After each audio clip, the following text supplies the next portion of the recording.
இந்த வருஷத்துல 2வது மாசத்துக்குள்ள நுழைஞ்சிருக்கோம். புதிய மாதத்தை வரவேற்க ஏற்ற மாதிரி ஒரு செய்தியை நான் இன்னைக்கு சொல்ல போறேன். ஒரு பரபரப்பான ரயில் நிலையத்துல பார்வையற்ற ஒருத்தர் பிளாட்ஃபார்ம்ல நடந்து போக கஷ்டப்பட்டுக்கிட்டு இருந்தாரு.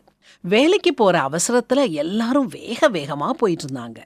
சில பேர் அந்த வேகத்திலையும் ஃபோன்ல யார் கூடவோ பேசிக்கிட்டும் சிரிச்சுக்கிட்டும் கோபப்பட்டுக்கிட்டும் போய்கிட்டு இருந்தாங்க. ஆனா ஒரு இளம் பெண் அந்த பார்வையற்றவர் கஷ்டப்படுறத பார்த்தா. அவர் பக்கம் போய் மெதுவா அவர் கையை பிடிச்சு அவரை பாதுகாப்பா ரயில்ல ஏற்றினா. இதை பார்த்துக்கிட்டு இருந்த ஒருத்தர் அந்த காட்சியை தன் செல்போன்ல படம் பிடிச்சாரு. பொழுதுபோக்குக்காக அவர் அந்த படத்தை எடுக்கல.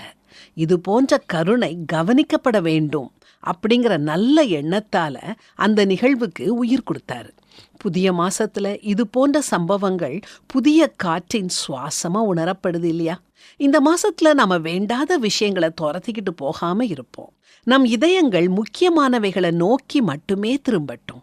இயேசு கிறிஸ்து ஒளியாக இந்த உலகத்துல எளிமையா தாழ்மையான வழியில நுழைஞ்சாரு. அந்த ஒளி நாம எதை செஞ்சாலும் ஆடம்பரத்தோட இல்ல, மென்மையோட செய்யணுங்கிறத நினைப்பூட்டட்டும்.